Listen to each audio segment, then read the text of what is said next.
When we are told to believe in what we choose to believe in, to not listen to what others have to say and go with our hearts. But what if choosing what we believed in would cost us many things we love, even ourselves? Would we still go with what we believe in, or would we step back and continue with our lives? In Among the Hidden by Margaret Peterson Haddix, this is a struggle that happens to many. Luke lives in a different world. In the future, families are only allowed to have 2 children.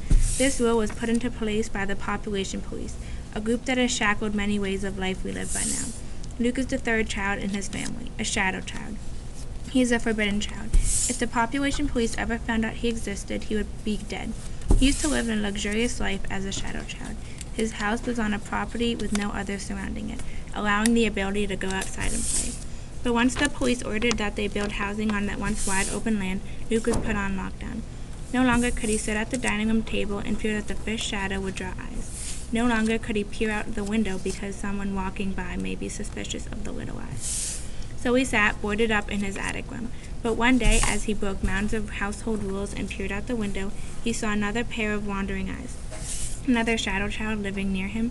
He could not keep all these questions inside his little head, so he devised a plan. He would sneak out and visit the other home. A dangerous plan it was, but when you find something this huge, you cannot leave it be. His plan works, and soon he meets Jen, a girl who surprises him in every which way. She is spunky and outgoing, something Luke has never had in his life. She introduces him to things he had never tasted and seen, junk food, computers, and actually having fun.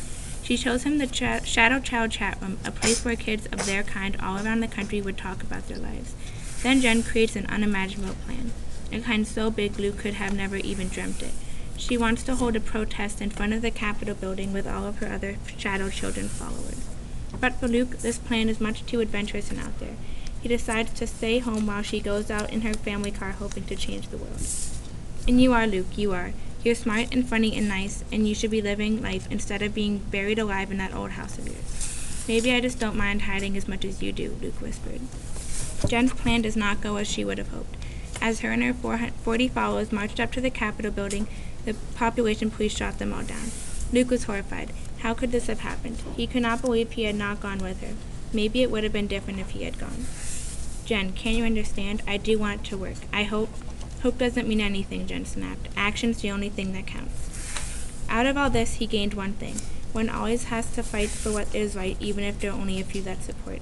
One has to fight for it, even if there may be a huge consequence.